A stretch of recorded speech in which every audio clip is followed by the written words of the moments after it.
There's a common misconception that US cities are just too spread out for public transit, but that's just not the case. When you have transit that is designed well, the sprawl that US cities are plagued with would be irrelevant.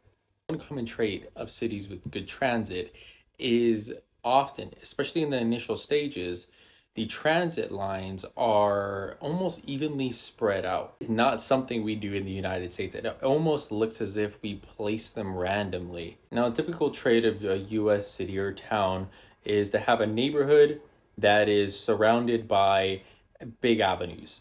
And these avenues very typically are about a mile apart, meaning that if you were at the center of that neighborhood, you would be roughly a 10-minute walk from a transit line, and a little more for a transit stop.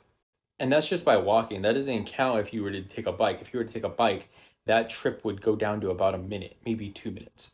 A good example of this is here in Fresno.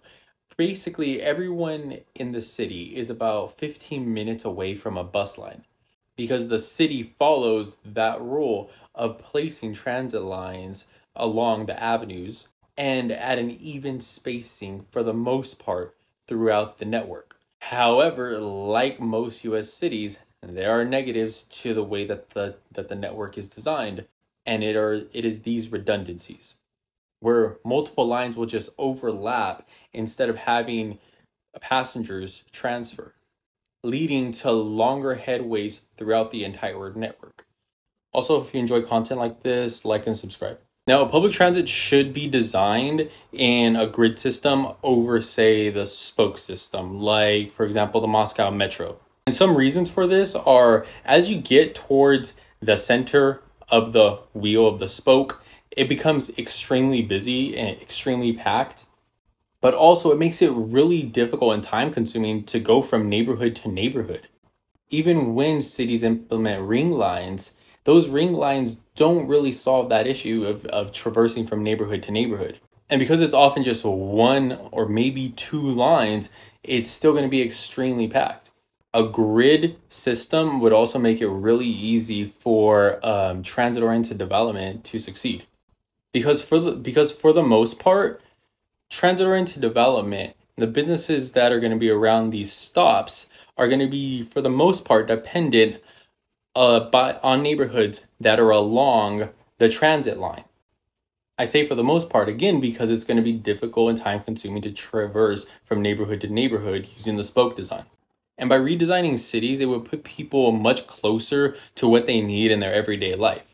We may not be immediately able to solve the issue with sprawl, mainly that people live around 3 to 5 miles away from what they need on a day-to-day basis. But that distance can be drastically reduced.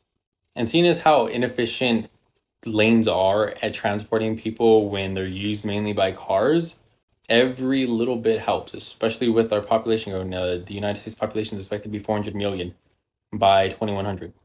Transit-oriented development wouldn't be that difficult to implement in US towns and cities. One of the reasons I think that is because along the avenues where I believe the transit lines should be, there are just massive parking lots that are for the most part empty, and it's not uncommon to see large plots of land that have just been vacant for years. Cities need to implement laws where unused space needs to be taxed to incentivize landowners to not only sell that land or develop that land. And cities need to have laws where there's a minimum height and square footage that can be used for not only residential but commercial property to help mitigate the rising cost of living that we're all experiencing. This would also make it much easier than using eminent domain to purchase land, and significantly cheaper as well. And if all else fails, just use eminent domain. And nobody's going to care if all of a sudden the cost of living, especially rent, decreases because of all the new property that is available for rent for purchasing at very affordable costs.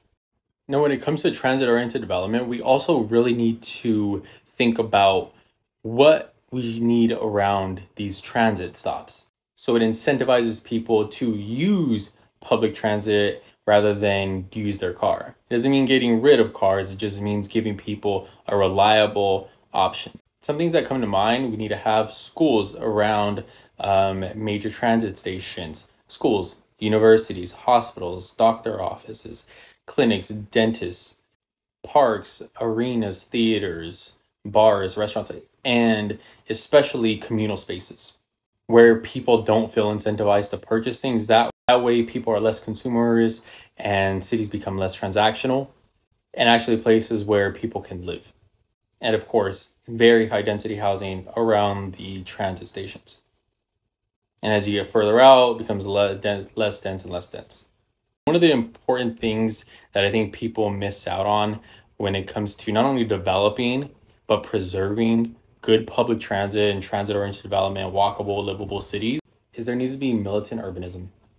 Communities need to be prepared to go on the defensive because the auto lobby, the tire lobby are not going to say, hey, good job, you won this round, and prepare to fight fairly down the line. Fortunately, unlike decades ago, we understand that one more lane is not a solution at all. If anything, at best, it's a band-aid on a bullet wound. A good example would be the people of San Francisco. This is what San Francisco was supposed to look like. There were supposed to be highways that ran all through the city. Unfortunately, there's still a couple, but nothing like this. This woe wasn't prevented from people writing a strongly worded letter. No, it's from people getting together and organizing. And it went on forever. It's still going on to this day. But I digress. If you enjoyed the video or learned something, like and subscribe. I'd really appreciate it. And also share. Yeah, thank you.